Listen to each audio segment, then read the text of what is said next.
A journey to where nature is at her most magnificent and forbidding. To mysterious places where dazzling and diverse cultures flourish.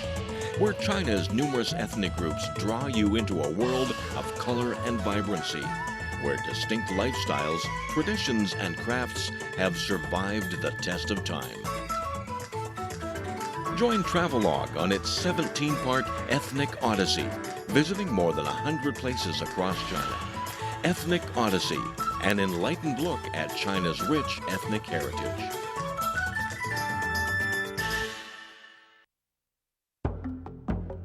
In this episode of Travelogue, we'll enter the world of color of the Miao of Guizhou, its Sisters Festival, a celebration of spring and of love.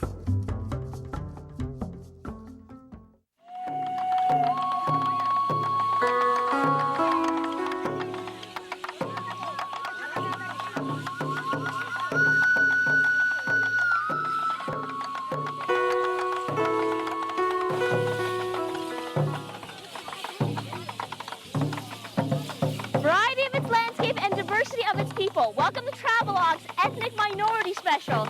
And you know, if you hear the banging of the drums and the clanking of the silver, you might know that we are in southeastern Guizhou to look at the Miao people. And you think of these people and you think about their colors, the bright uniforms and the silver, the multicolored rice they eat, and the green mountains that they live in. I'm Yen, and come with me as we explore these people.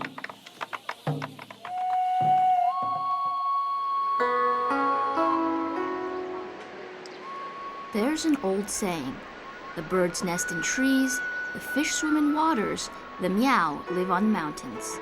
And indeed, resting on the mysterious mountain slopes of Guizhou are the villages of the Miao, one of the most numerous minority ethnic groups in China.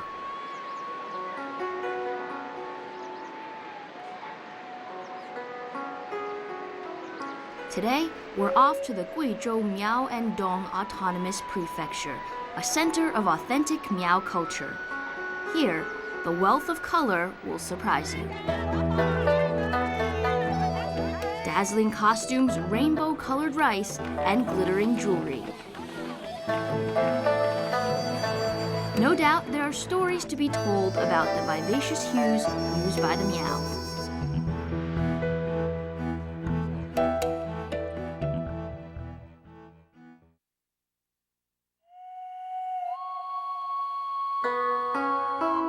The local Miao peoples build their villages beside rivers on the mountains. In Leishan County, the communities are compact. The world's largest Miao village comprises 1,000 households. However, most villages are much smaller. Often, a village is a tight-knit community made up of 20 or 30 families belonging to the same clan. People in these parts are mostly farmers or fishermen.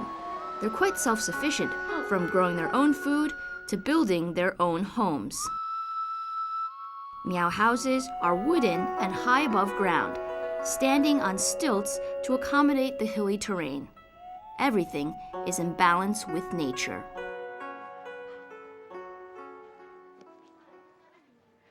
From stone steps to the wooden houses and the blue sky, the Miao people worship nature, and almost everything they believe has a special spirit.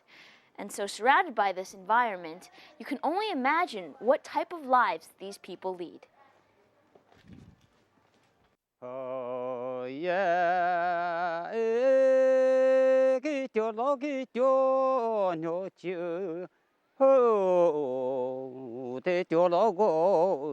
The Miao do not have a written language, but they do have a distinct spoken dialect. Many of their traditions and much of their history have been passed down orally through songs and dances and in their embroidery. The songs deal with such themes as ghosts and gods, everyday life, love and loss, and the worship of their ancestors. The time to sing is during special ceremonies, weddings, births, deaths, and so on. This is your typical Miao village, and it's located amongst the mountains, and thus the houses here are built on slopes, sort of like that. And the house behind me is a very typical Miao house. You see, the bottom layer is for the livestock and the chickens, the second layer for the people, and the uppermost layer is the storage area. And this wooden house blends in with the entire natural environment.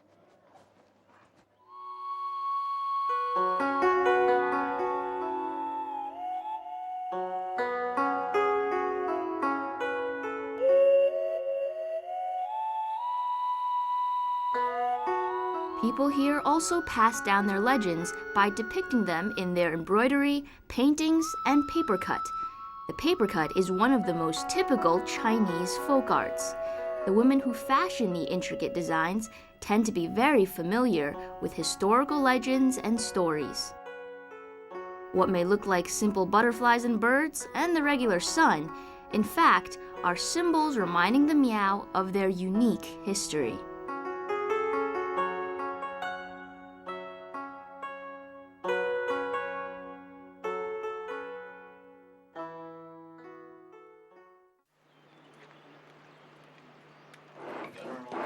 The Miao people are clever at using things they find around them to enrich their lives.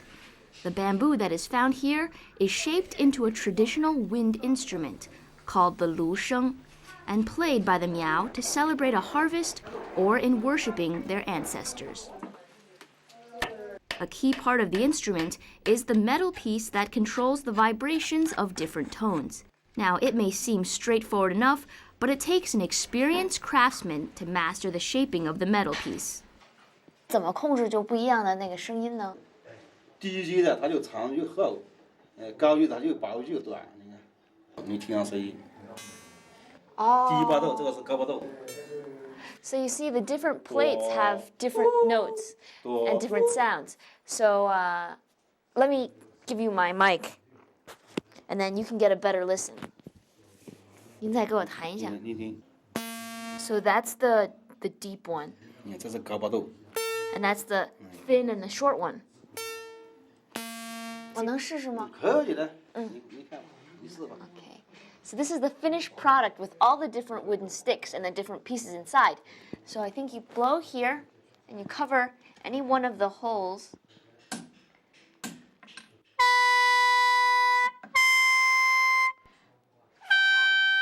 Or you can press two at the same time. Not very musical.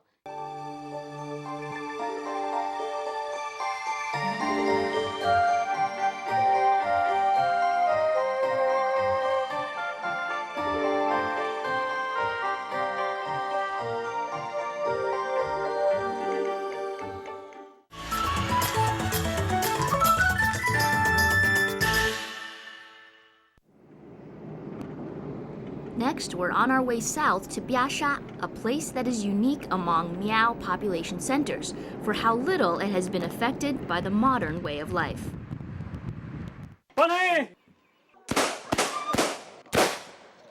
Here, we are welcomed by the sound of the lusheng.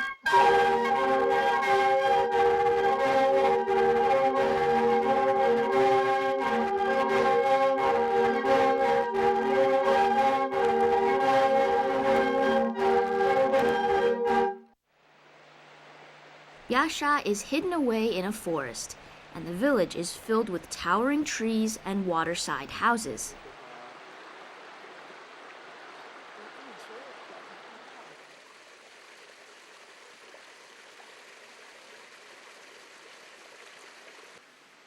The Biasha Miao have an unusual claim to fame. They are China's last tribe of gunmen. Their ancestors were frontline troops who charged through forests and fought the bears there, all to guard the land where they lived. Still today, they preserve their musketeer heritage. In fact, the Biasha are China's last tribe that can legally carry real guns. These tough-looking guys are priming their weapons. Typically, the women are not allowed to fire the guns. But they make an exception for me today. Don't be scared, folks. 1, 2, 3. Oh!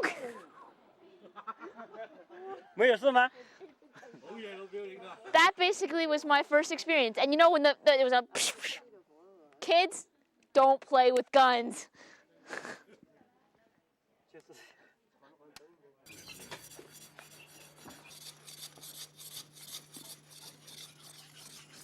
These guys with their guns may be intimidating, but they're nothing compared with this other guy and his blade. This can be a... Wow, it's pretty fast here and sharp, but I don't know how I feel about shaving my head with this. 这还是还给你吧。 Here, the tradition of shaving the head is still going strong.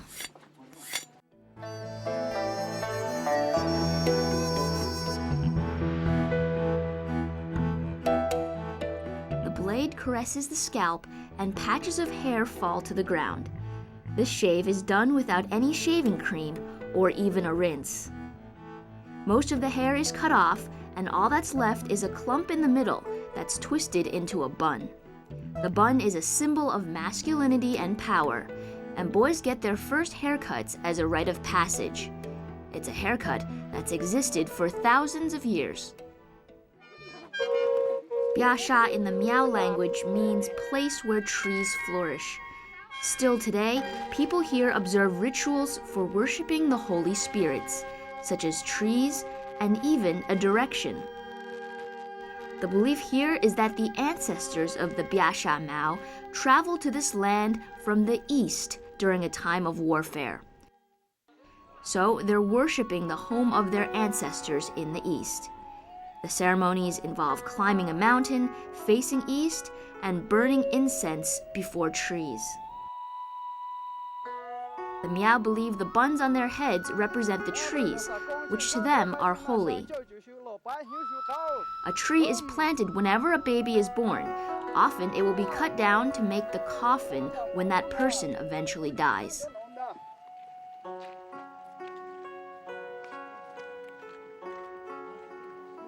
Trees are so holy, no one dares to cut a single branch.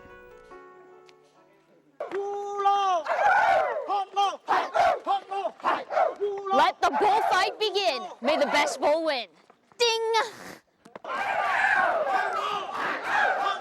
The bull plays an important part in Miao culture. As a recreational activity, they mimic bullfights.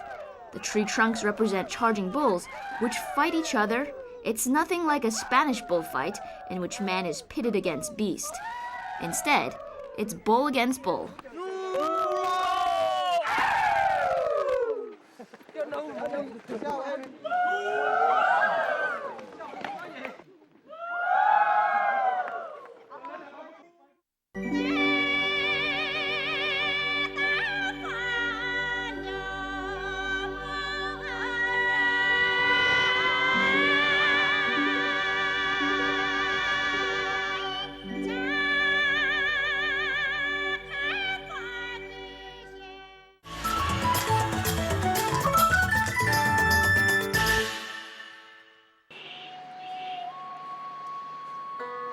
And now we're off to Taijiang for something called the Sisters Festival, an annual celebration of spring and love.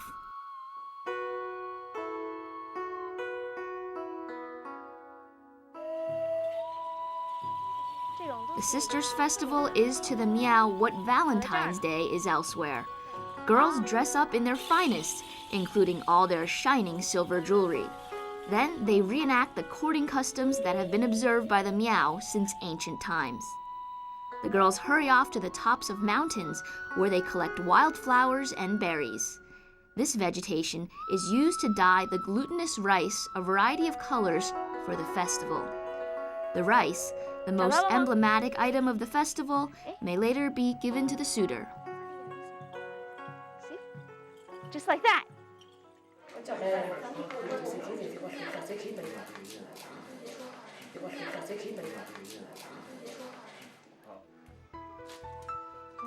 After it's picked from the trees, the plants are dried and ground.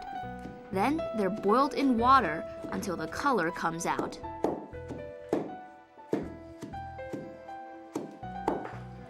It's a process that all the women in the family take part in, and even little girls start learning at a young age.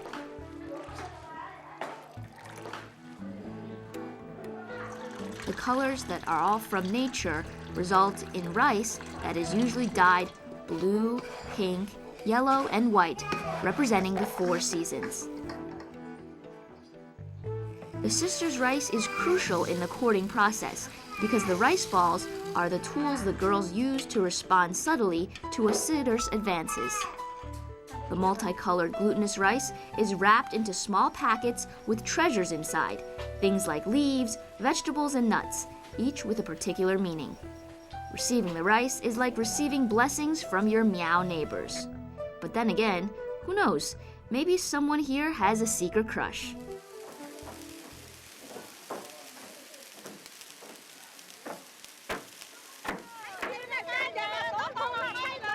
Nowadays, the importance of the festival is broader than it used to be. It's no longer just a courting ritual, but a magnificent celebration of meow culture. Both locals and tourists gather here on these grand occasions to enjoy the sisters' rice.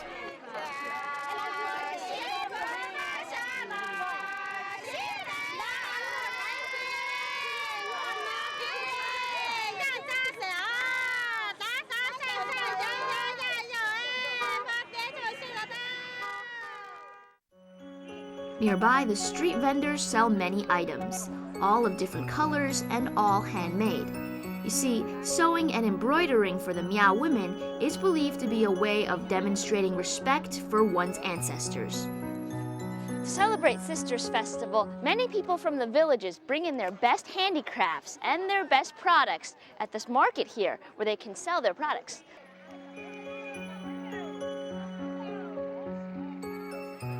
Meow girls begin to learn weaving, embroidery, and cross-stitching from ages as young as 6 or 7. Here, each piece is unique, and if you're good at bargaining, you can get some really great stuff.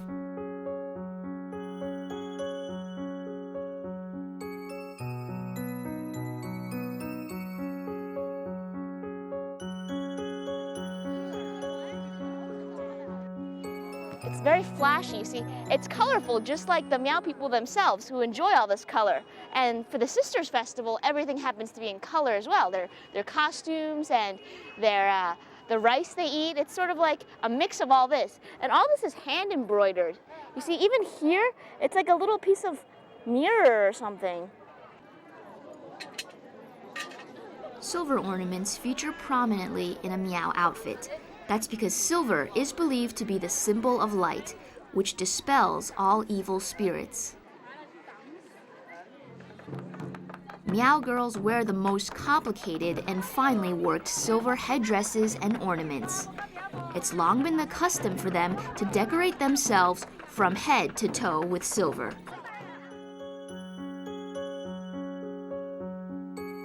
And a full set can weigh up to 10 kilograms. Since the silver ornaments are a symbol of wealth, a girl's family will start saving up for her right from the moment she's born.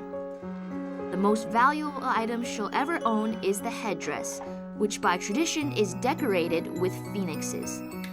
In fact, the patterns on her headdress range from ancient totems to historical legends.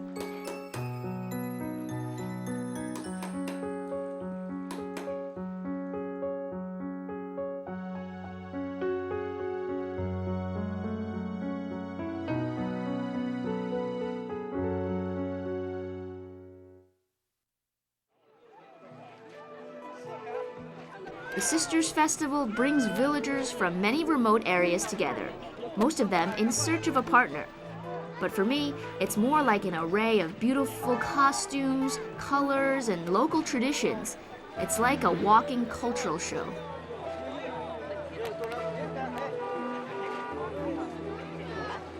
And what are these guys doing here? You may be used to fishing with a rod, but here they do it with baskets.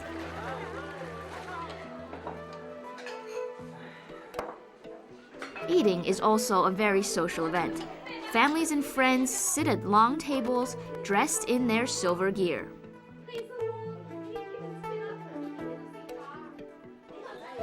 The traditional costumes of different branches of the Miao vary, but the craftsmanship is always at the peak of perfection.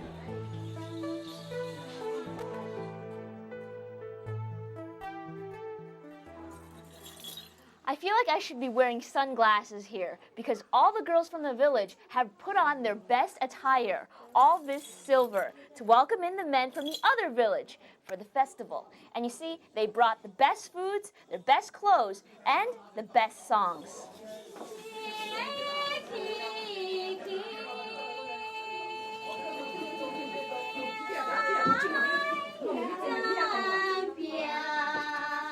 The girls sing about their emotions and daily life. It seems like it's another way of showing off to the men, in addition to their clothing.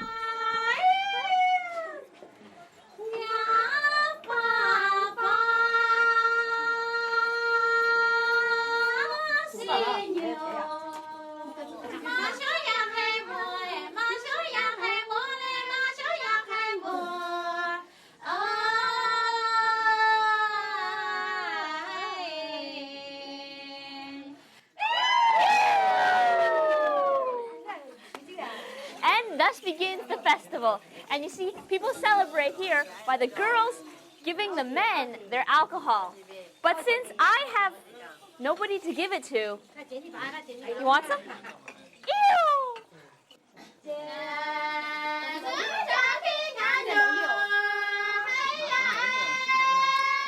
Spring is the season of love, and the boys and girls get to know each other.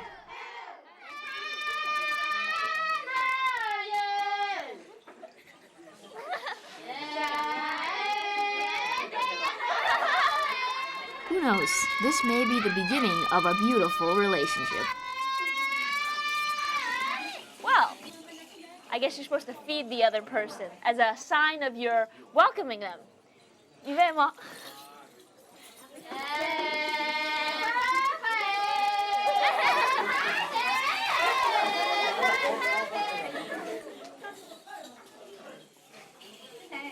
Although this seems like a very simple game, there's actually a lot of hidden things. The girls have to be careful about which food they choose to give to the men, since each has a special meaning. For instance, a hot red pepper means a flat-out refusal. Oh, so these are the items that the girls give to the men. You see, they each represent different things. And in this rice here, she says the leaf represents let's make friends. 这个代表咱们交个朋友，你要送给谁啊？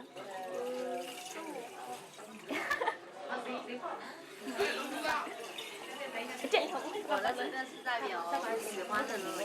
不喜哪个是不喜欢？辣椒。为什么？就是我们不喜欢嘛。哦。I don't like you 。这个给谁啊？很失望。还有谁啊？嗯？这个里面什么都没有。不是，这个里有一杯喜欢，就是我喜欢。You see, the chopsticks are also an interesting way to communicate. If the girl gives him one chopstick, that means no. And giving two means I love you too.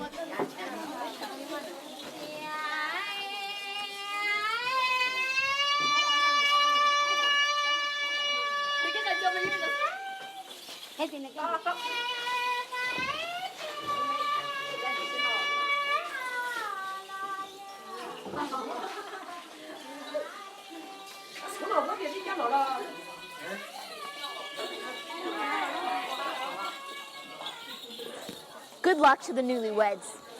Well, maybe there's still a long way to go before they get married, but who knows what the right rice could lead to.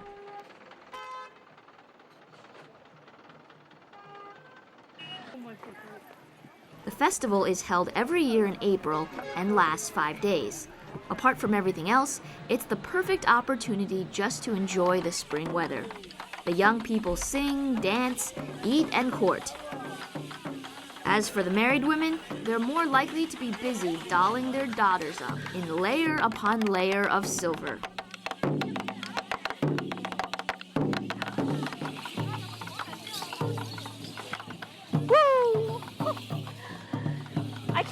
and dance at the same time. But you know you are in a Miao village when you hear the banging of the drums and the clanking of the silver.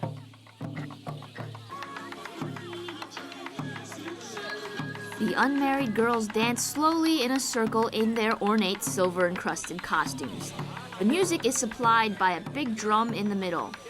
And with the weight of the costumes on the girls and the effects of the alcohol on the village elders, it's a wonder anyone is left standing after 3 hours. Yet on and on, round and round they go, shimmering in the sun.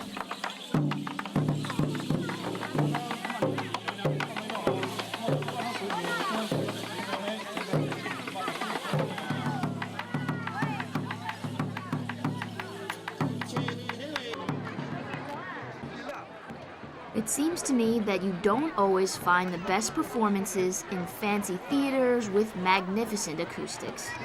Here in Guizhou, the most brilliant festival can be seen on the mountain plateau, in remote villages, and even besides the gurgling water.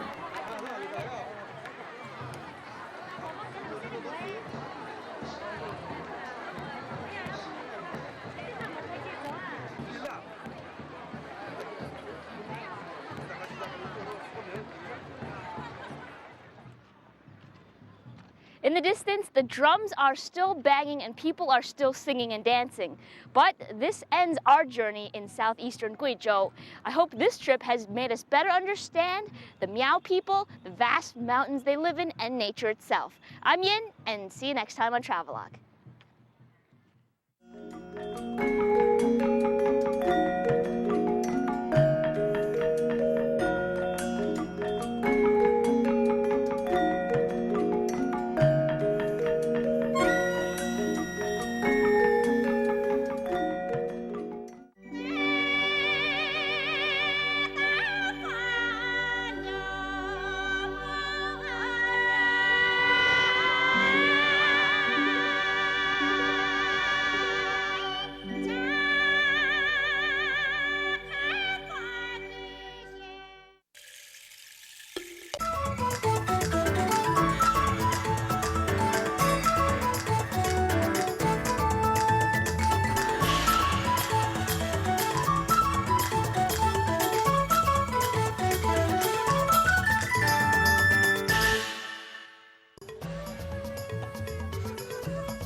A journey to where nature is at her most magnificent and forbidding. To mysterious places where dazzling and diverse cultures flourish. Where China's numerous ethnic groups draw you into a world of color and vibrancy. Where distinct lifestyles, traditions, and crafts have survived the test of time. Join Travelogue on its 17-part ethnic Odyssey, visiting more than 100 places across China. Ethnic Odyssey, an enlightened look at China's rich ethnic heritage.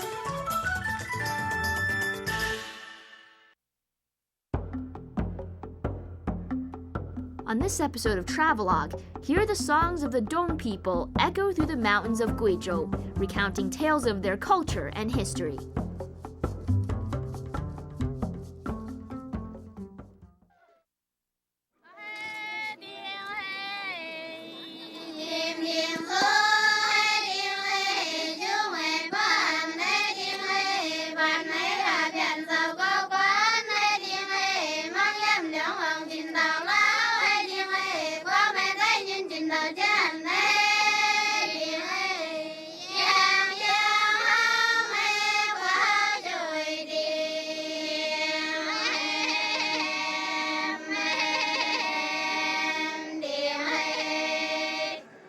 Variety of its landscape and diversity of its people. Welcome to Travelogue's Ethnic Minority Special. And you know, among the beautiful songs, the amazing scenery, and the Dong village, we are in Guizhou to learn about these unique peoples. So I'm Yin, and come with us as we welcome you into Guizhou. Cheers. Nestled among the mountains of Guizhou, we find countless villages that are home to the vast majority of the Dong ethnic group. Under these black-tiled roofs live a people who have preserved their unique traditions from over 2,000 years ago. Their home, Guizhou, is a multi-ethnic province in southwest China. We will travel through the area of mountains and hills to the Dong villages of Liping. The Dong are said to have 3 treasures. One is their drum towers, another their wind and rain bridges, and the third is the Dong chorus. Music and song are an important and omnipresent component of Dong culture. People are likely to burst into song while working in the fields or doing housework, as well as on special occasions. According to tradition, important guests must be greeted in song. That makes a Dong village a rather lively place.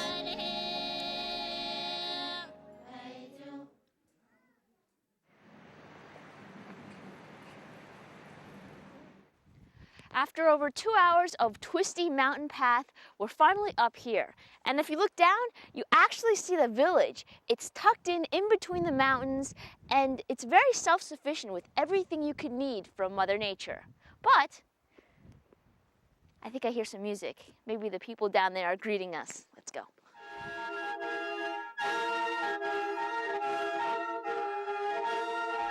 The warmest welcome is a greeting with music and homemade rice wine. You can't have one without the other, so get ready to drink up.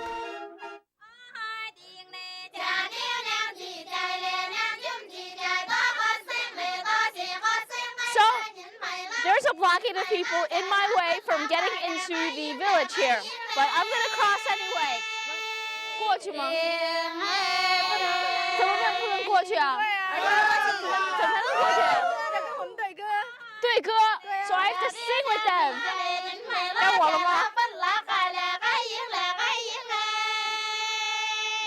Mary had a little lamb, little lamb. 所以他们都成。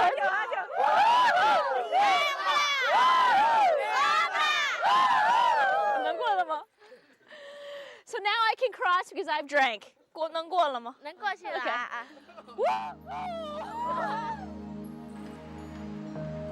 Zhaoxing is the Dong's most beautiful, largest, and best preserved village.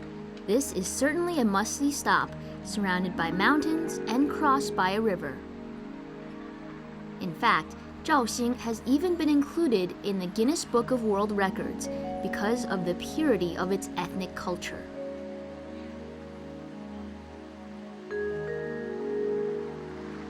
The wooden houses here are usually 2 or 3 stories high. Those located on steep slopes or by the river stand on stilts. People live on the upper floors, while the ground floor is reserved for animals and firewood.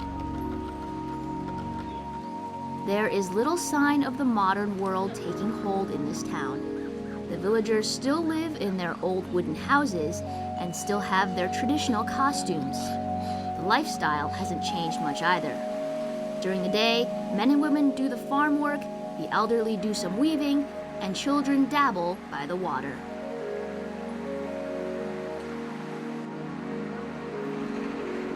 Families here tend to be self-sufficient. The natural environment is involved in everyone's life here. And you see, this plant, which is green, after it's been drenched in the water for a long time, it becomes something like this. This is actually a dye for people's clothing. And you see, what originally is this color, after it's been used for the cloth, becomes this sort of purplish, brownish sort of tinge.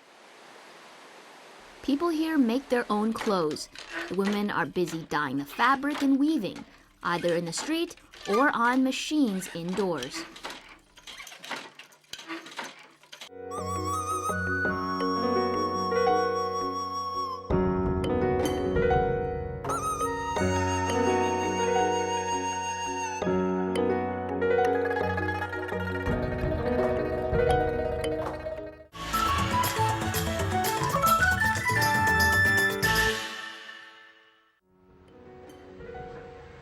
Zhaoxing is divided into 5 sections. Each is denoted by a single character, meaning benevolence, justice, courtesy, wisdom, and faith. Each section is occupied by a distinct community with its own drum tower. Their drum tower, so the Dong believe, is an auspicious building that protects them. It's built in an octagonal shape and decorated with carved dragons, phoenixes, flowers, and birds. The drum tower is a symbol of the village and a reflection of the craftsmanship of the people living there.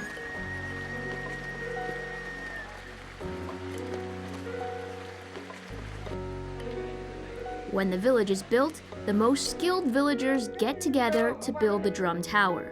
They design it in their heads without the aid of pen or paper. And most incredible of all, not a single nail is ever used in the drum tower.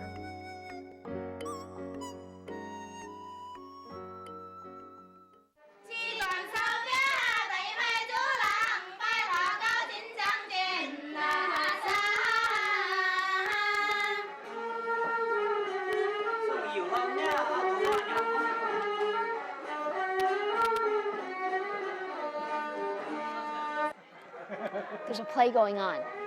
You know, in the drum tower area, besides being a meeting place for the officials and for others to discuss affairs, also became a place for entertainment. So if you come just at the right time, you just might be able to catch the typical Dong opera. Dong opera has a long history, and it's closely associated with the people's lives. Music and song are an important means by which these people express themselves, and their history has been handed on from one generation to the next orally. All the performers here are local amateurs, and they perform to entertain others as well as themselves. Remembering the lyrics can be difficult, so the backstage prompt has a vital role to play.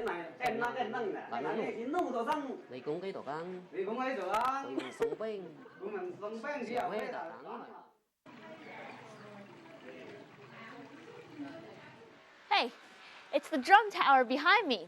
And you know, these Dong villages are amongst very natural landscape. Like over here, you see? You can find nice, clear flowing waters, and over there, the wind and rain bridge. This is one of the most characteristic of the local Dong village. And my favorite, amongst the grand landscape over here, you have some wooden houses and hills and big mountains in the back. But you know what to make things better is the fact that I actually am staying here tonight. I'll see you later.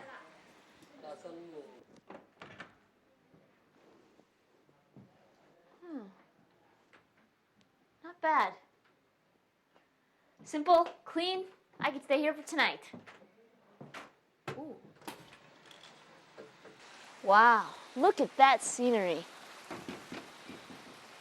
Huh.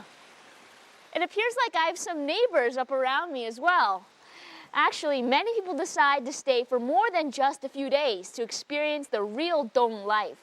And you know, even the chef, I heard, is not employed by this apartment. Rather, it's just the local guest, whoever wants to come out and show off their skills. I can enjoy this for a few more days.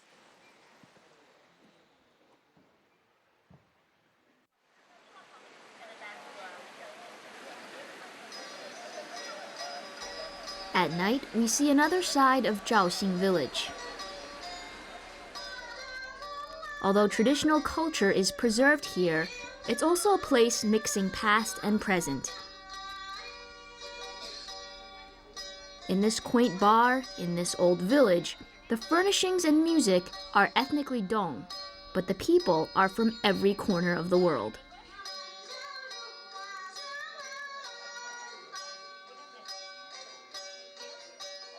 The wine, the mystical lights, it's an exotic blend of artistic creativity.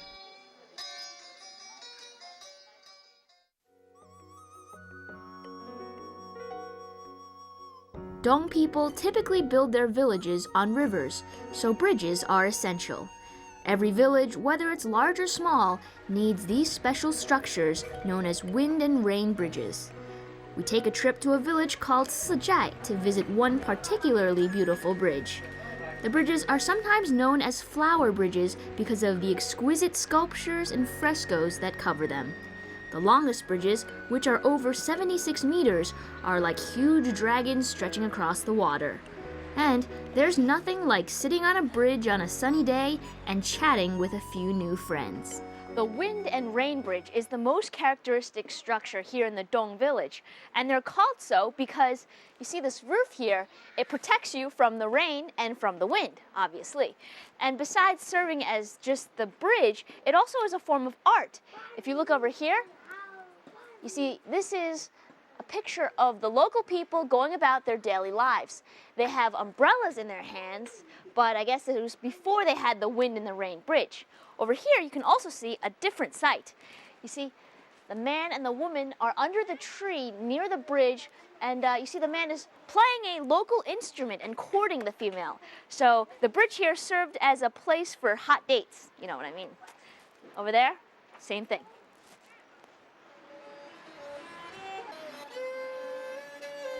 The young men and women gather on the bridge to sing to each other. In their songs, they quite openly express their emotions and feelings.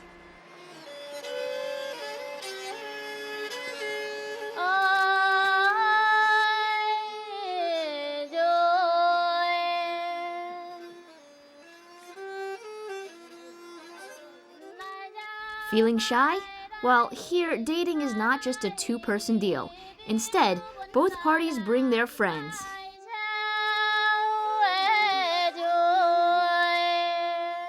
The sound of such beautiful voices echoes in the mountains.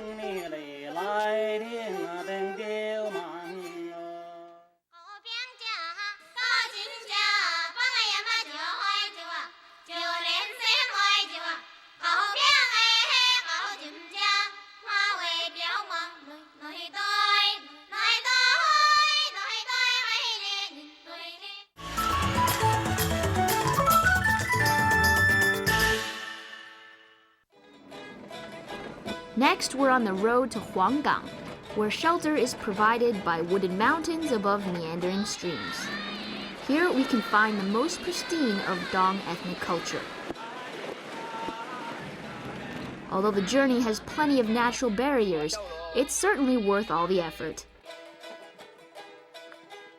You can see transportation across Guizhou is becoming more convenient these days. However, places like Huanggang still retain their air of mystery.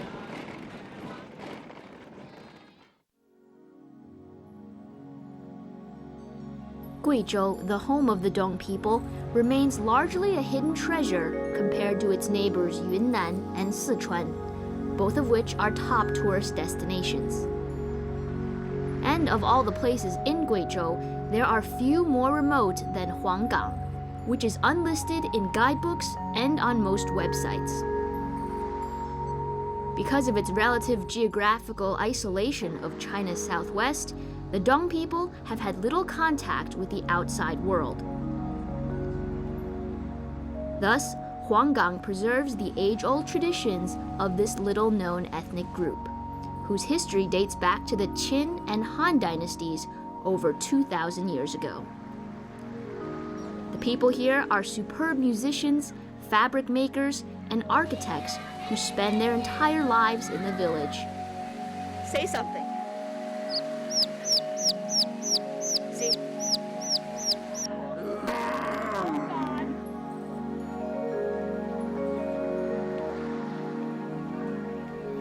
In this remote location, it's no surprise to find that animistic religious beliefs and practices are still alive and thriving. People believe in the existence of benevolent and malevolent spirits in nature. Rocks, rivers, mountains, bridges all have spiritual significance and are considered holy.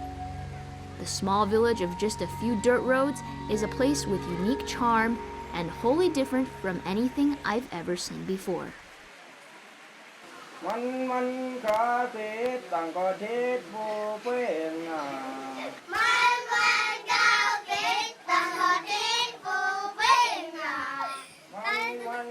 Nowadays, most cultures pass down their traditions and history in a written language, in other words, in books. But what the Dong people pass down from one generation to the next is songs. In the areas where the Dong live, no one is more respected than a fine singer. A good voice is a sign of intelligence and wisdom. In fact, the singers are the local historians, like living encyclopedias.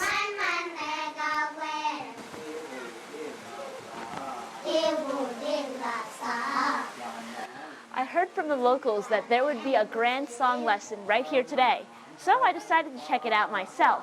And to my surprise, it's little youngsters that are taking lessons. Take a look.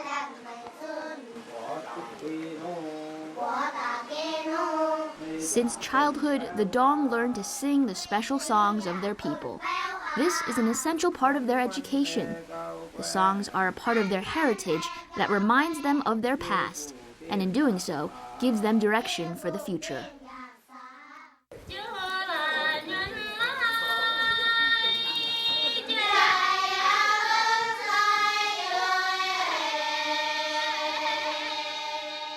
And the formal arena for performing songs in the village is the drum tower. Families, even entire villages, sing together, particularly on festive occasions like holidays and weddings, and to welcome guests.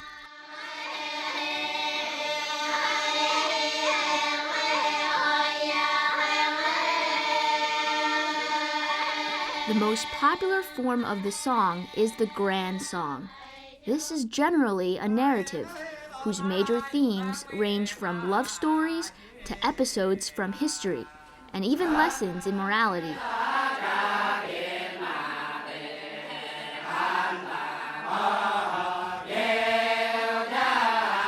It is only by listening to the grand song that we begin to understand the beauty of Dong culture. And the men and women sing together in harmony, capture the sense of unity in the village.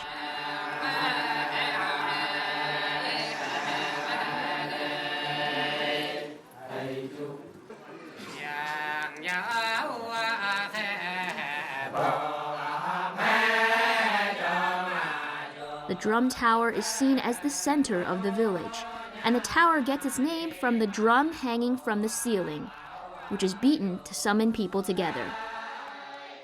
The ground floor serves as a public hall for meetings, social gatherings, and even recreation.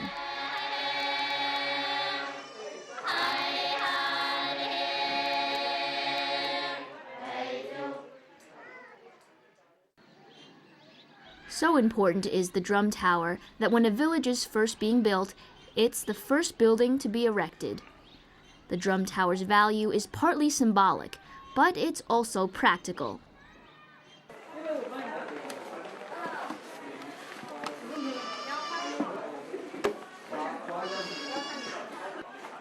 The head of the village is in charge of the drum. If the drum is beaten, everyone will gather at the tower.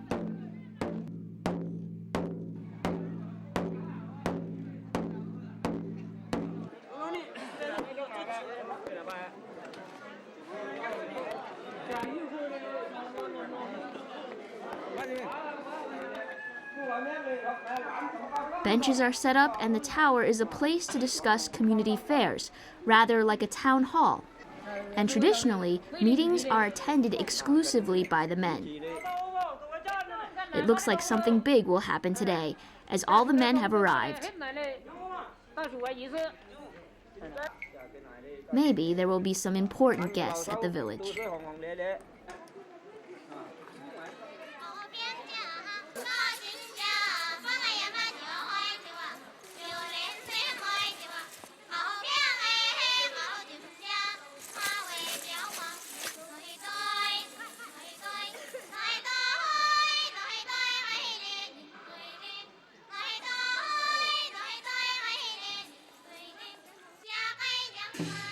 So as a local villager in my local gear, as you can see, I'm ready to greet the new guests into the village. And you see, to be a new guest into the village, you have to first pass this blockade here.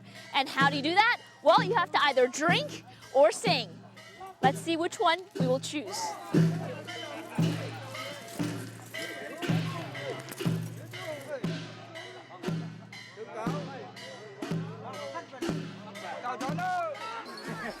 Indeed, it's a really festive occasion. All the villages are ready, and everyone is dressed in their finest, from the elderly to women and children. From their costumes, we can tell how diligent all the women in the village are, and how creative an artist she is. One of the criteria a Dong man looks for a prospective wife is her proficiency in embroidery, dyeing, and weaving.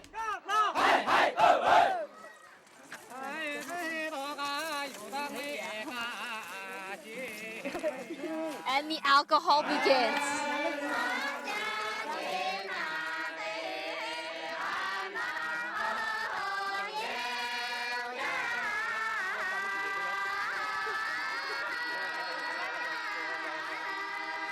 Nobody is off the hook, and this is the warmest greeting we could possibly give.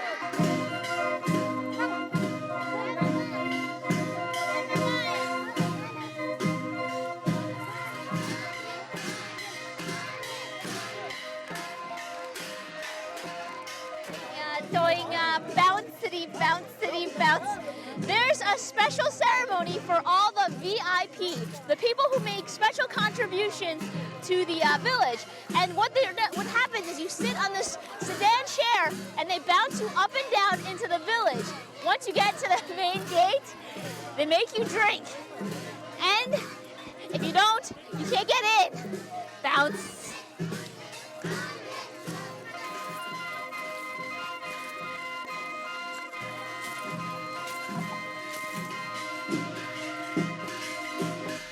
Typically, the ceremonies are held for the town elders who have made a great contribution to the village, or for people from other villages who visit, like the crew of CCTV International's Travelogue.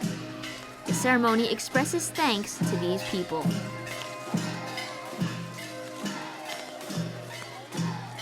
It's certainly the warmest welcome I've ever received. It's amazing.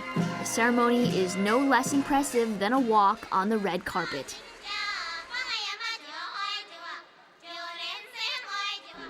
And what better way to honor guests than with an evening feast, which is also held in the Drum Tower.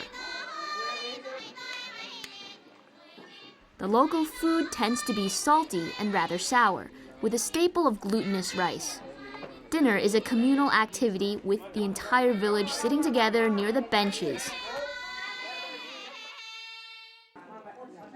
Usually at one of these gatherings, people can't start eating until the elders of the village have started. And I think they have. So we're going to get to start eating now. But you know, the chopsticks are only used for the vegetables.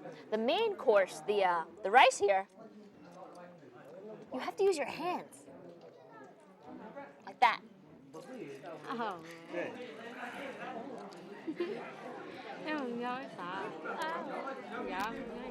Although the flavor of the food is not something I'm used to, the lively spirit of the community is something I can truly appreciate.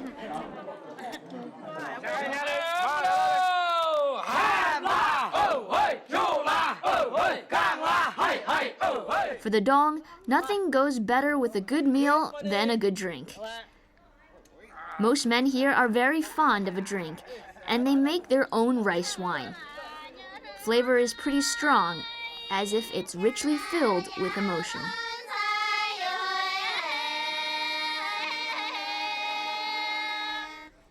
At the dinner table, you can sense the warmth and passion of their nature. Once again, of course, they're singing, the chance to reveal their innermost feelings. They believe here that rice is for the body and song is for the soul.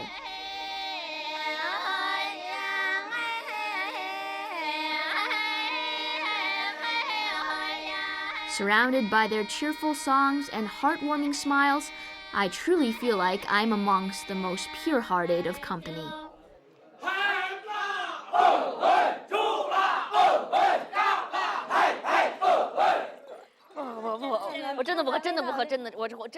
Although we are from seemingly different worlds, tonight we are one.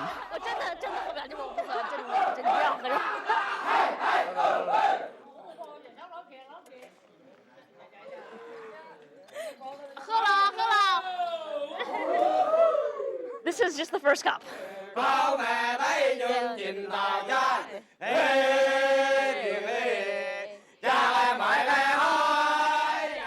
Drinking culture is of key importance to the Dong people.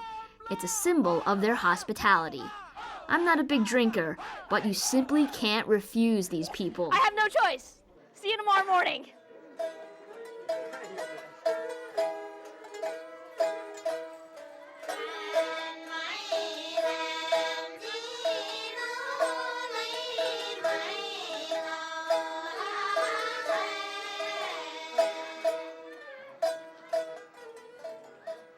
At the end of the day, the sun sets down, everything quiets, and people return home to those villages on top of the mountains, hidden away from the modern world. And although most people never really get to learn about the Dong people, I hope you got to see just a small glimpse on today's Travelogue. I'm Yen, and see you next time.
A journey to where nature is at her most magnificent and forbidding.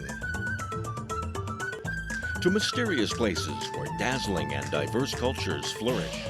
Where China's numerous ethnic groups draw you into a world of color and vibrancy. Where distinct lifestyles, traditions, and crafts have survived the test of time. Join Travelogue on its 17-part ethnic Odyssey, visiting more than 100 places across China.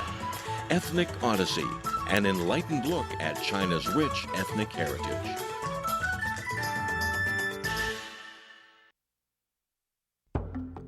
On this episode of Travelogue, see what life's like as the most popular of China's ethnic minorities, the Zhuang of Guangxi Zhuang Autonomous Region.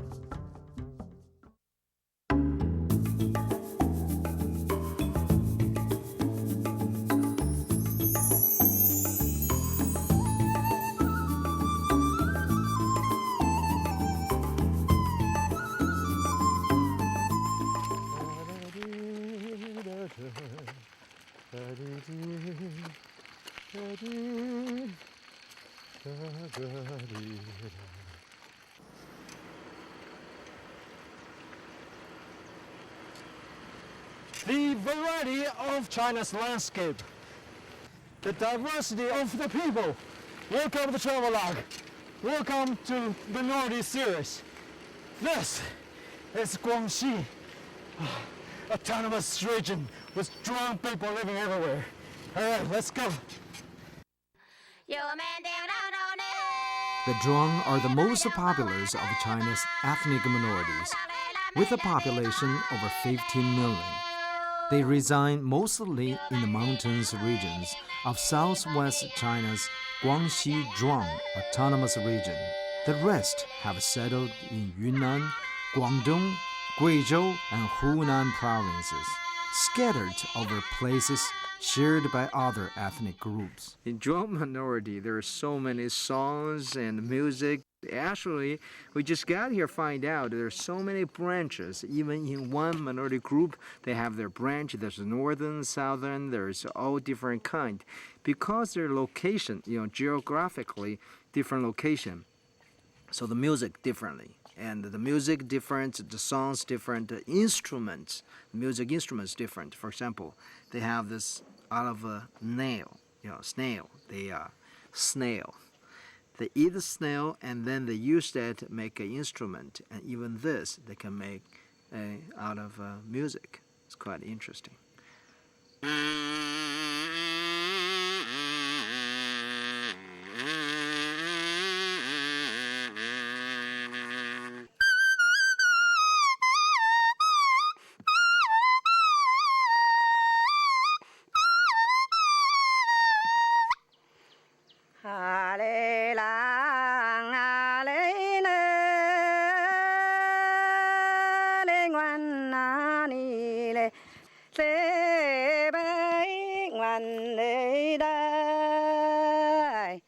在我们上一辈的时候，那时候就说起来的什么，你的人就说找个爱人嘛，找个漂亮的什么这样哦。但是就说有些人长得不怎么样，就娶了一个妻子非常漂亮的，唱歌厉害。我们的歌会歌序啊什么曾经有过啊，就是说3天3夜连续那个歌声不断。有问阿公一句话，家中是否有美妻子？哦，这就是。你有没有听出来没有？我不会唱啊。听出来没有？问题。听出来了。啊，你看阿哥，那么请问阿哥，你一句话家中有没有妻子？没有。这句话讲到没有？你要是唱赢了，你随便就把她娶回家了；你要唱输了，你就留下来做3年苦工，倒插门上门女婿。哎，就有这么一个故事。这下完了，这下完了，不会唱。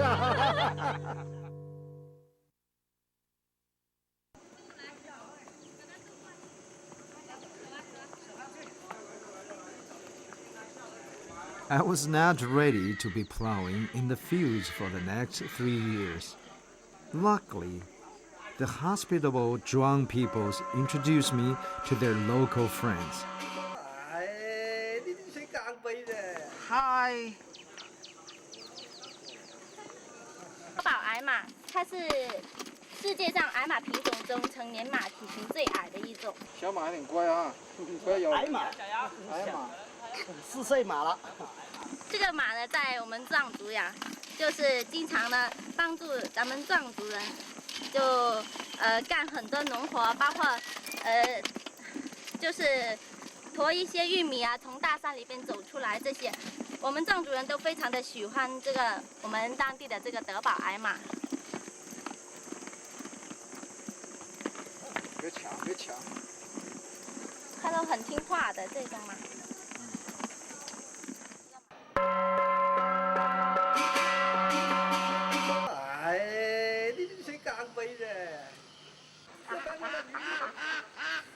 We stopped by Jiuzhou, a small town in Jinxi County, known for its quaint beauty.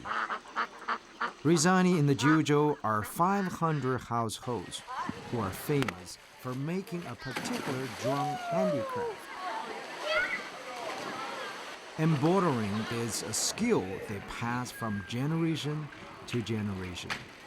It's assumably a household business here, and everyone can make them. Handmade embroidered silk ball is quite famous on the street. Actually, in Zhuang minority, it's very famous. Lots of people making them. Normally, we think it would be a woman doing the sewing work, but they so-called king of hand embroidered silk ball. It's a man. It's a guy. He's so famous. Even local media always come here interview him. Now he's on the air. Colorful silk bowls, or xiuqiu in Chinese, are traditional objects of Zhuang nationality. The embroidering on the ball are mostly birds, flowers, and characters of auspicious meaning. In old times, there used to be a token expressing love between young boys and girls. And there are stories about girls throwing a silk ball to choose the husband in the Chinese Asian plays and novels. Hey, almost. That's a sport. Local drum people, when they have the big festival, what they do, the boys have lots of called the silk ball. See, that's a big pool, like a bamboo pool. On top of it is a ring. So if you can throw a ball over that circle, that you can win. You got a big prize. You might win a girl in the village. It's not that easy.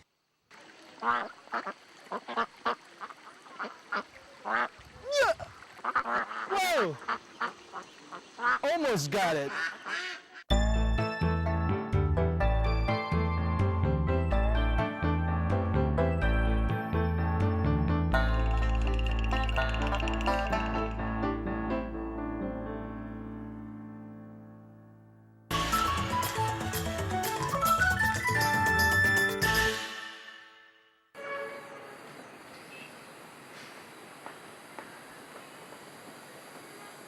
No matter where you are in China, you will discover the craftiness of the local peoples through the artistic aspects of their lives. Zhuang brocade originated in the Tang Dynasty around the 7th century. The women of Zhuang nationality used a weaving machine to make the brocade out of cotton, silk down, and the locally produced silk threads. Typically, they make clothes, tablecloths, and handbags. The product has a strong local flavor, and the patterns in the Zhuang brocade are mainly figures, flora, fauna, and the geometrical shapes. The brocade was so prized that it was offered by the local government to the imperial court and royal families in ancient times. So, embroidery have 12 different kinds. And this is the embroidery. You can do like, scarf, beautiful scarf. Nice, right? This is not designed for clothes. Actually, this is waving. This is how they wave. They have a special machine. This is called hanging decoration. You can decorate it anywhere you want. Hang on the wall, put on your bed, on table, anything. Or just put on your clothes. Walk out, like me. This, it's also nice. Guangxi has a long history of trade and communication with foreign countries. Located in the southern China, bordering Vietnam, it stands by the coast and river. Guangxi has become a key hub in connecting the southeast coastal provinces with southwest interior provinces. This is the most interesting borderline between two countries I ever seen. Looks very simple, and the trading's going on. There's a little shopping market. On this side, there's the old Chinese market, and on the other side, you can tell this is pretty much Vietnamese products, and while I'm talking, I crossed border already. This is in two different countries. Hello. At the upper reaches of a Guichuan River, there is a roaring Detian waterfall that appeals to visitors because of its unique settings on the border of China and Vietnam. Detian Waterfall is the largest transnational waterfall in Asia and second in the world after Niagara Falls. The Detian Waterfall is over 200 meters wide and has a drop of more than 70 meters. The sounds of the crashing waters can be heard miles and miles away.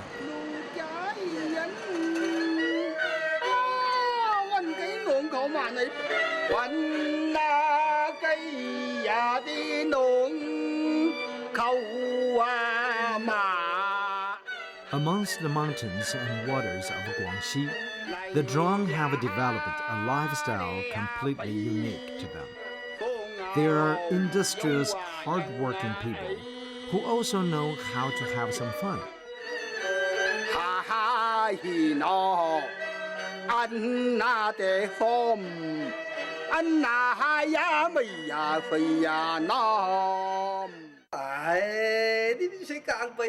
During the farming slack season or festivals, traditional Zhuang poppy shows are quite representative. Poppies for different roles have different theoretical masks or different expressions. Troops are established by folk artists spontaneously, mostly Zhuang elders.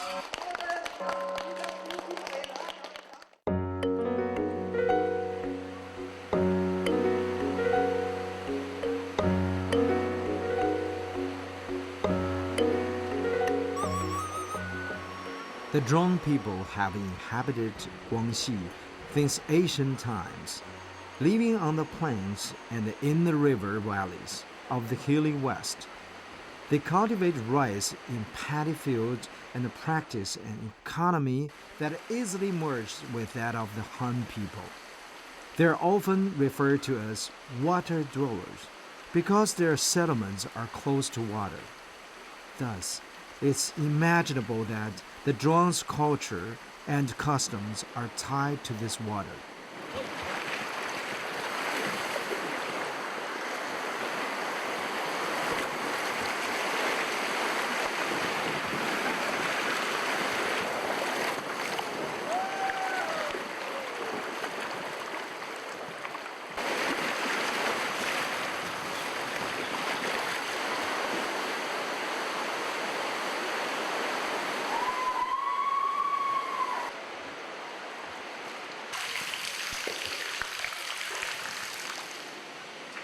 Guangxi is a place renowned for its picturesque scenery, green hills, and clear waters.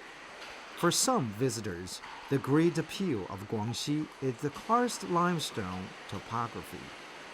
Many rocky peaks rise straight up from the ground and hide numerous fascinating caves and deep rivers.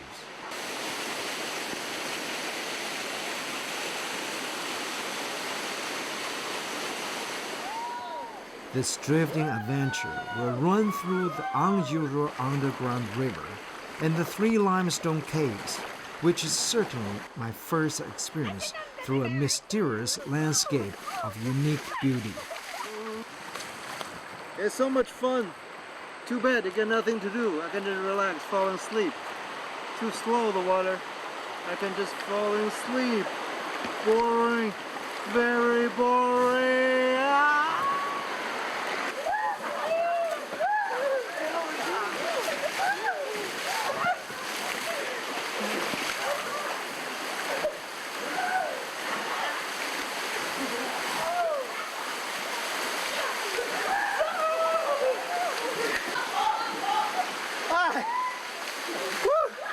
That's water rafting. I wasn't expecting water rafting like this. It's not a water rafting, it's a shower.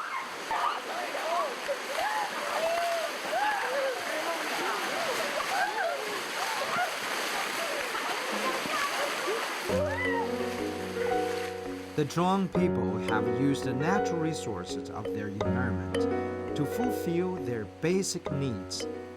Zhuang medicine was gradually formed in the Tang Dynasty when the people discovered herbs and wild animals that had detoxification functions. Through its development, there are many prescriptions of Zhuang medicine scattered in the public.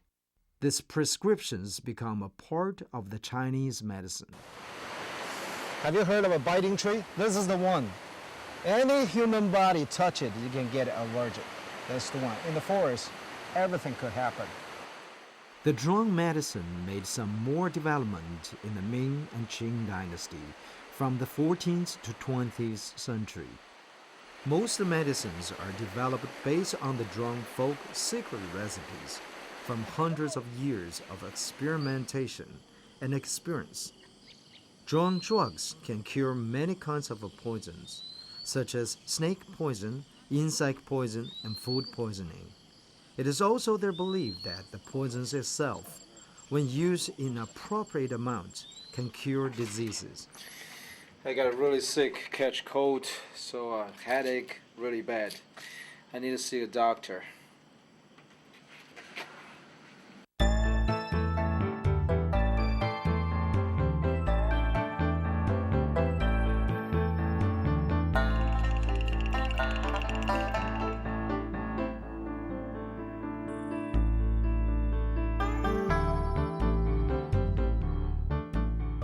This is what doctor offered me. A good medicine. Smell good. I like it. Detoxification is a key concept in Zhuang medicine, and most healing is done through foods.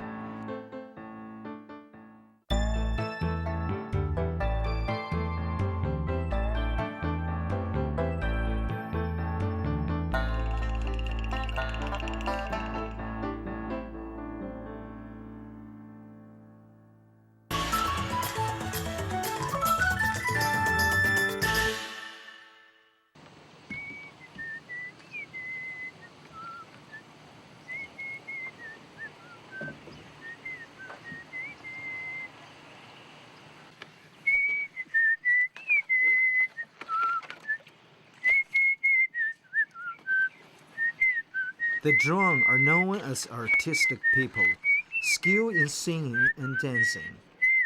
Sweet songs can be heard wherever you go in the Zhuang area.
Extemporaneous melodies and lyrics and clever use of metaphors, riddles, and questioning add witty charm to their songs.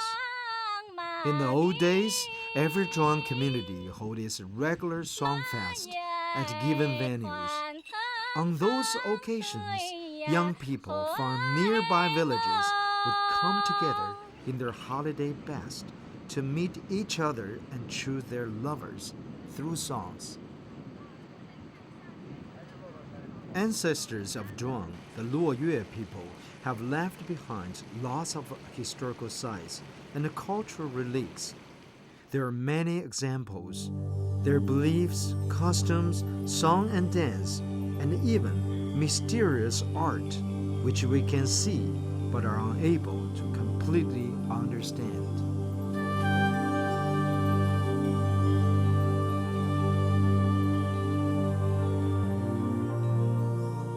The famed Huashan cliff paintings are over 1,000 pictures were inscribed on the 170-meter tall cliff.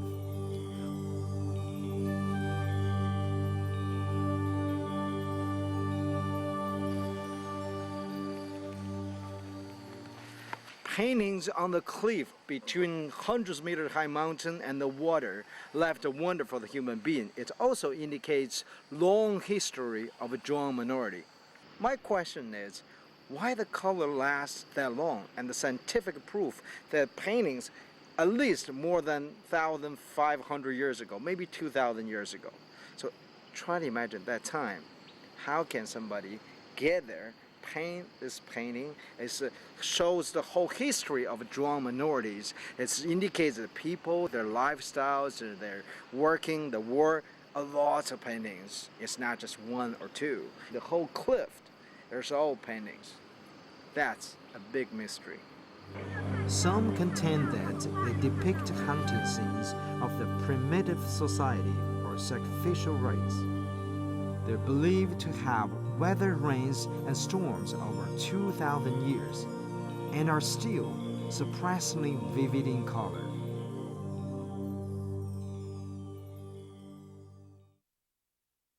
The animistic Zhuang worship stones, old trees, birds, and ancestors, believing that all things in nature have a spirit. Bulotuo, a god and the first ancestor of Zhuang, is said to have been invincible and to have contributed to the creation of the heavens and humankind. Some 22 versions of the Bulotuo folk tale have been collected and printed. Guangxi's history runs parallel with that of the Zhuang people, the original inhabitants, who most likely migrated into the area over 3,000 years ago.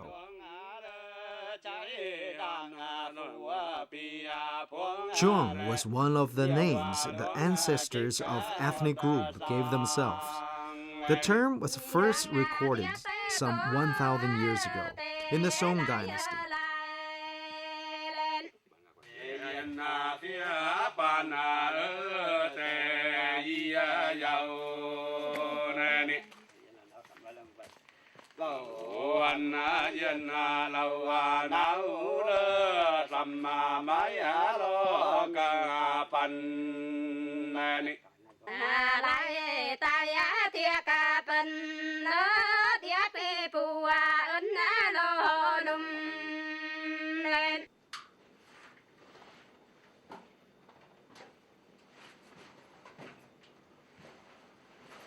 Whoa! Jeez. This is the tunnel actually coming to this little cave.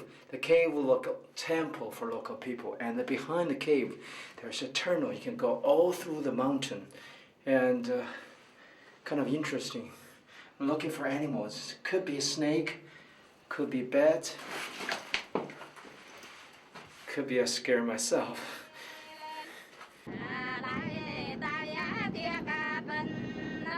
Among all the ports of trade and exchange between China and Vietnam, Friendship Pass in Pingxiang is the most important one. Guangxi provides a platform for cultural exchanges and economic cooperation between China and Southeast Asian countries. Thus, the Zhuang have traditional relations with many ethnic groups with neighboring countries and have a culture that incorporates influences from many cultures. What a beautiful trip. Unfortunately, this is the end of my trip. I've been walking along the border of South China, actually facing Vietnam. So you probably see a lot of border sceneries and hear a lot of beautiful songs because the Zhuang minority group. Zhuang minority group is the biggest population among all other groups. We show you the beautiful girls, music, songs, dance, everything. So this is the end. Thank you for watching and keep watching Travelogue. I'll see you next time. Bye-bye.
A journey to where nature is at her most magnificent and forbidding. To mysterious places where dazzling and diverse cultures flourish. Where China's numerous ethnic groups draw you into a world of color and vibrancy. Where distinct lifestyles, traditions, and crafts have survived the test of time. Join Travelogue on its 17-part ethnic Odyssey, visiting more than 100 places across China. Ethnic Odyssey, an enlightened look at China's rich ethnic heritage.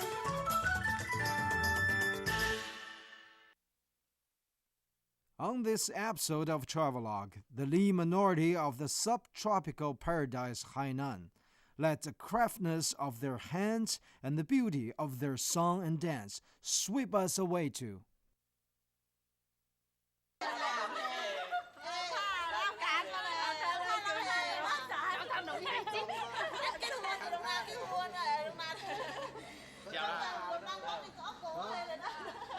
variety of China's landscape, diversity of its people. Welcome to Travelogue, the ethnic series. We're in Hainan. We welcome you come to visit us. We have great Li people and they will show you the music and dance. The Li minority resides in the subtropical paradise, the Li-Miao Autonomous Prefecture in Hainan. With a population of 1.3 million, the ethnic group consists of 5 branches which speak different dialects, wear different costumes, and have other regional differences. However, their common ancestors can be traced back to a branch of the Asian Bai Yue tribe, who once lived in southern China. These people immigrated to Hainan over 3,000 years ago, making them the earliest settlers of Hainan. Inspired by the natural environment and their creations, the boat-shaped cottages and suburb songs and dance are world-renowned. Their architect and art forms live up the atmosphere and bring you into their unique world. We're here just in time for the March 3rd Festival, which is the most famous Li celebration. Originally, the festival's purpose was to ask for blessing for the harvest of crops. The legend is that in ancient times, a major flood brought death to many Li people living by the Changhua River in Hainan. Only 2 lovers survived, who were washed away to Mount Yanwu. On March 3rd of the lunar calendar, the water receded and they married. Here, they made textiles, raised children, planted crops, and fished, and became the first Li people. To commemorate them, Li people gathered by the Changhua River every March 3rd to sing and remember. Gradually, this gathering evolved into a traditional festival during which young people of the Li villages interact and search for suitable lovers.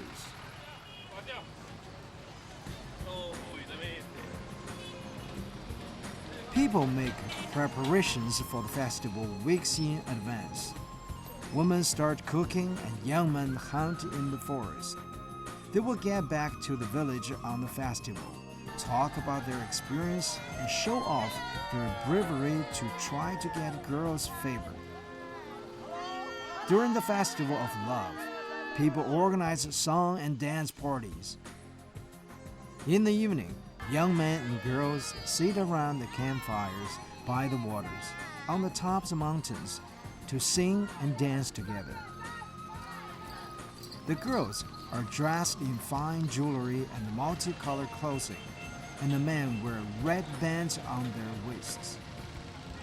On this big dating scene, the girls and boys express their emotions in song.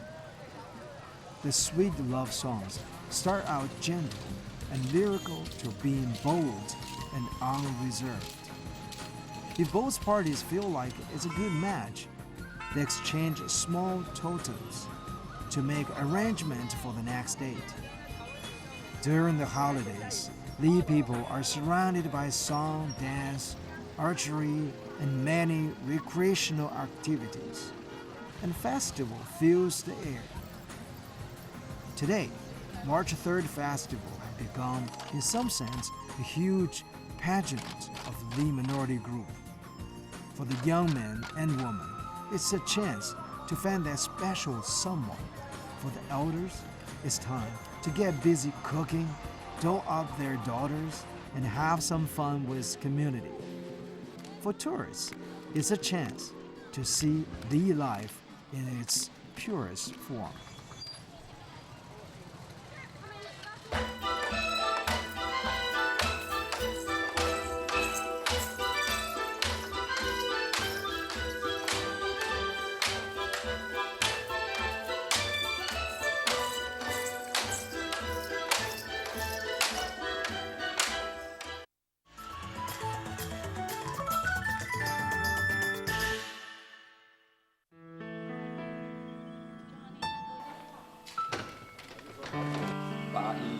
800米，是800米海拔的，对。Well, early morning like this, sometimes I hate myself. I need to get up earlier because behind me this beautiful called Five Fingers Mountain because the shape like five fingers, which is famous in Hainan. And here is the hotel. They have this, morning tea. And if I can get up earlier, then I can see the sunrise, the trail just right behind me. I can take the trail, get up top of the mountain, enjoy the best views such as sunrise. Many Li people live in the area surrounding that famous Five Finger Mountain in central Hainan, the highest mountain in the province. The mountain gets its name from its waving peaks that appear like the five fingers. The mountains are representative of Hainan, and there are many legends surrounding its existence. One legend has it that the five peaks are the fossilized fingers of a dead Li clan chief. Another tale is that the five peaks are dedicated to the five most powerful Li gods. Because of the mild climate in Hainan, the mountain is rich in vegetation and wildlife. If you choose to climb the mountain, you will surely notice the misty mountain tops, layer upon layer of lush greenery and diversity of animal species. It is archetypical Chinese beautiful mountain.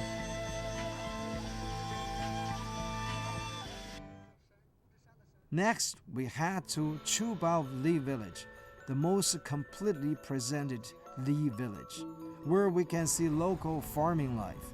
It is located in the city of Wuzhishan, Maoyang County, to the west of Five Finger Mountain.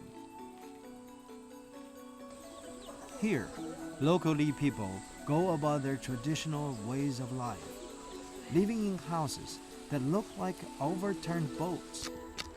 The Li nationality lives mainly on agriculture.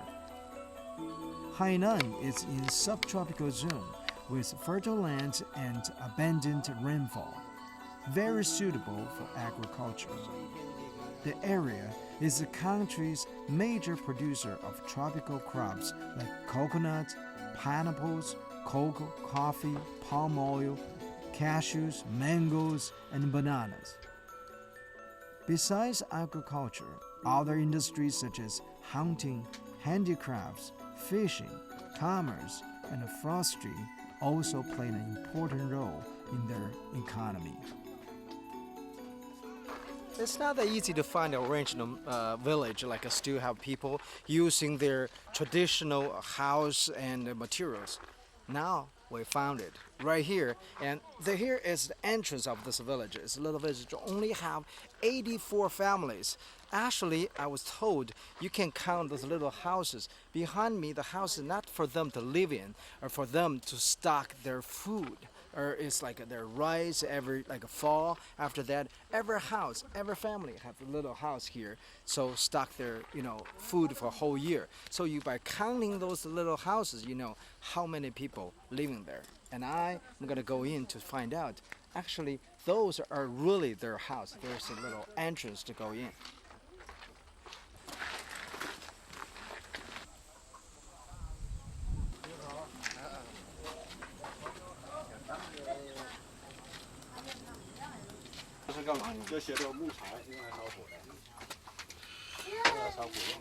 Now we're officially get into the village, and now we check out how they live. This is a very natural Li ethnic group.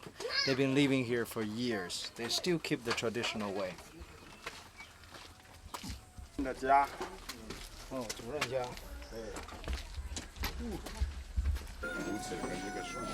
都在山上拿下来就可以。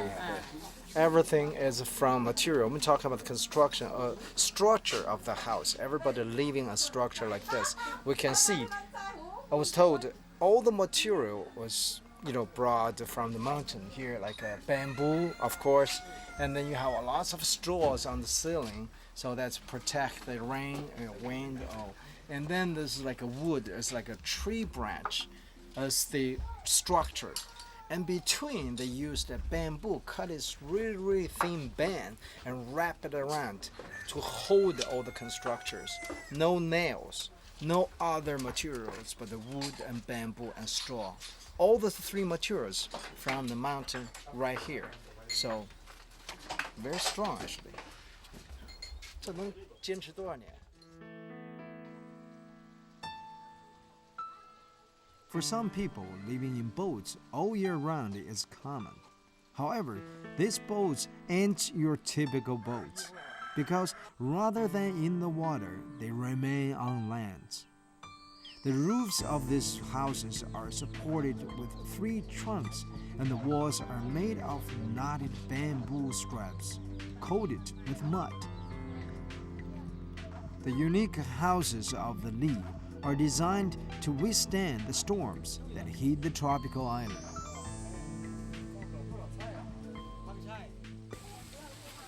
Take a guess. With this in my hand.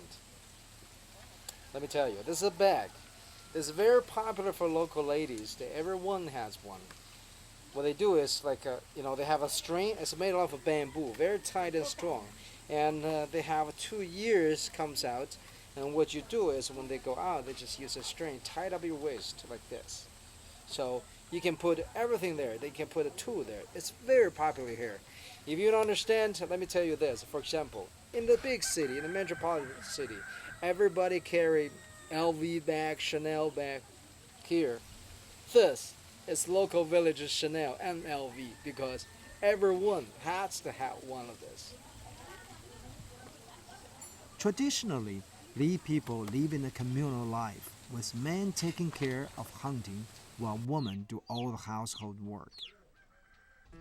The Li people live in a harmony with nature. Living alongside the mountains, they use the resources that Mother Nature has blessed them with to satisfy all their needs in daily life. They also build pole-supported houses out of a practicality. Since these raised homes rest above the waters, from bird's eye view, the entire village appears untouched by modernity. As China's only Asian preserved Li village, Zhubao is where Li's traditional lifestyle and culture have remained. Li brocade is the earliest type of clothing products in China, according to historical records, dating back as far back as 2,500 years ago. Woven of cotton yarn and silk threads, Li brocade is mainly used to make women's tube-shaped skirts and bags, as well as other clothing products with vivid colors. It usually includes spinning and weaving to dyeing and embroidering. In Hainan, no matter which village you're in, you can find Li women busying themselves making dresses, blouses, hats, wraps, and bags, and multicolored images. 介绍一下这些，比如说看到的这个树皮是怎么回事？这些呢都是我们黎族的祖先用来做衣服的原料。那么这个是用来捶打，比如说这个树皮。捶打的，因为让它算是工具一样。工具，这是砍刀。砍刀像这样的，就是用来这个砍。砍完之后呢，用这个来把它撬开，把这个树干和树皮之间撬开，然后用这个来捶打在河里。The textile tools of Li are simple and ancient, but the products produced are internationally acclaimed, intricate and exquisite. Asian historical records mention the importance Li brocade had on the development of textile making in China. 有记载李锦的史书就相对多一点，那么已经有3000年的历史。According to historical records, in the Han Dynasty, over 2,000 years ago, the Li people were dressed in clothes made from wild flax. Processed wild flax was known as Li clothes. In the Tang Dynasty around the 7th century, Li spinning and weaving techniques were way ahead of the rest of China. Li women used the same techniques to make blankets, tablecloths, and other items to offer to the imperial palace. A female scientist named Huang Daopo of the Yuan dynasty went to Hainan to study the techniques of the Li people and later brought such research to the Yangtze River area, spreading such knowledge to the Central Plains. 这个纺织已经后先进了，就变成说纺出来布就做成了衣服。黎族呢有5个方言区，每个方言区呢它这个图案都不一样，它这个因为它的风俗习惯也有些差异，所以呢就是说它织出的这个花纹也不一样，它裙子长短也不一样。Li tape stripes reflect the wisdom and creativity of Li women. They have created hundreds of different patterns for costumes to be worn on different occasions, drawing inspiration from all the elements of nature of the things that relate to their lives, such as humans, animals, crops, flowers, and legends. For a girl to be recognized as a skilled weaver is the highest of prizes, since that is an important factor in becoming an excellent wife.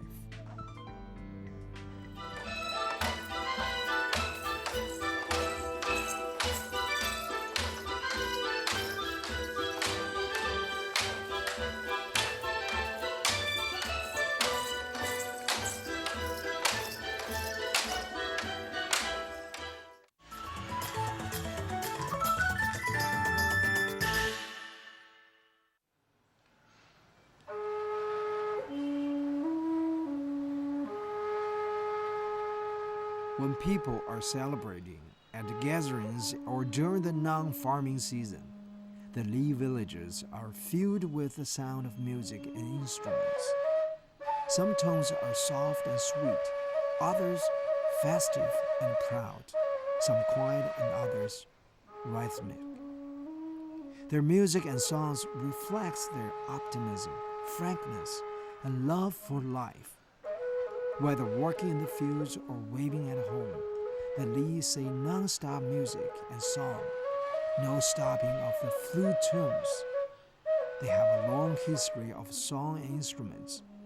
According to some statistics, there are no less than 40 types of Li instruments, bamboo-made flute instruments, string instruments, and percussion.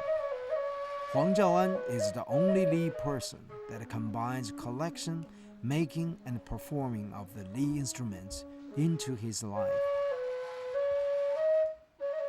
Traditional instrument from Mr. Huang. He's not only a composer, and also he made all this instrument by himself. He go around the world to introduce the Li music and also the instrument. He performs around the world. Just came back from overseas trip, and we're so lucky at the last minute caught him at home. This is his house. We can see all these instruments displayed everywhere. There's like, if I count it, it's probably 20 different kinds of instruments, and some, there's only one left in this community. For example, the one he just performs, hold it with his foot, and also perform with fingers and blow with the nose. That's, I never seen that before. But anyway, so we're so lucky to get him and to really, to feel the music, to touch. Look at, for example, this one. It's cool, isn't it?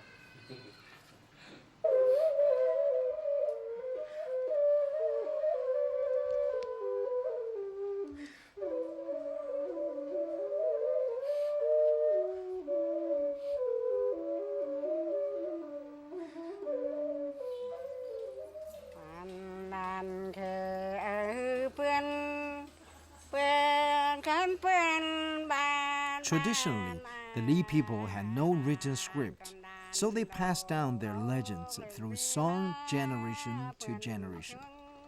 There are two types of folk songs, one where the lyrics are in Mandarin with a traditional Li rhythm. The other type is in the local Li dialect. and the Li rhythm. Content for the songs is diverse, including tunes about working, daily life, love songs, and ceremony songs. It appears that the men and women, young and old, are all able to sing songs on the spot and compose masterpieces in an instant.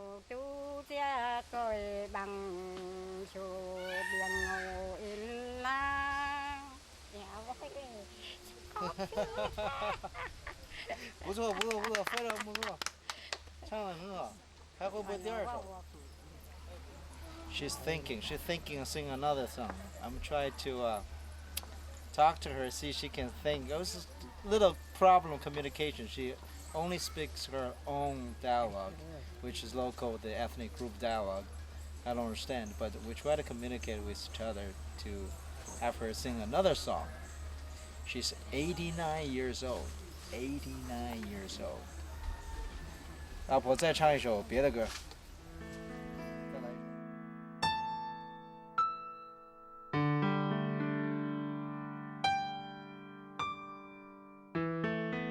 Traditional Li culture is not paternalistic. Boys and girls receive the same treatment. At home, men and women discuss household affairs and make decisions together. After marriage, women can live in the man's home or vice versa.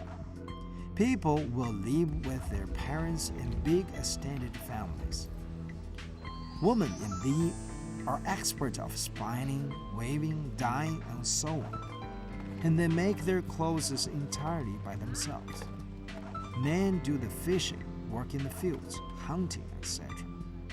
In selecting the proper spouse, men and women put together a great emphasis on hard work.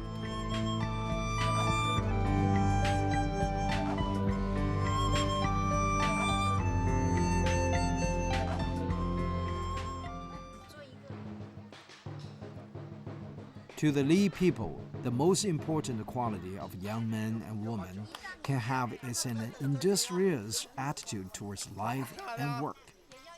They can even display such an attitude in their games.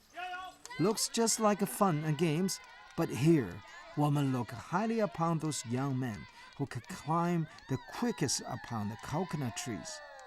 Girls displays their dexterity in the bamboo pole leaping. The dancers, they fly dance and leap along with the opening and closing times of the pools. These can all be part of the courting process. Li's custom is that once a child is 18 years old, they must move out of a parent's home and into one bedroom or room for several males or females. They still spend the daytime hours with their parents, helping with the household chores. But at night, they socialize with peers and can potentially find a suitable match.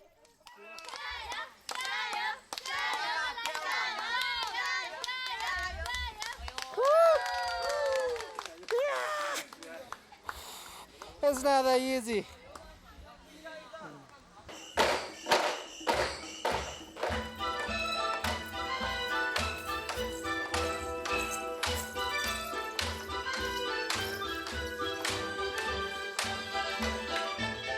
The Li are a people who value singing and dancing. Their art forms are rich in content, contain a variety of styles, rarely seen in other minorities. Inspiration comes from their daily life, worship of nature, and the cultural heritage. Whether on the dance floor, cultural performances, or in a natural environment, they put on an excellent show. Their props are simple, taken from objects around them, and their dances are moving and real. Most famous are the bamboo dance, spring rice dance, and sword dance. The names in themselves tell us of their down-to-earth personalities and lifestyles.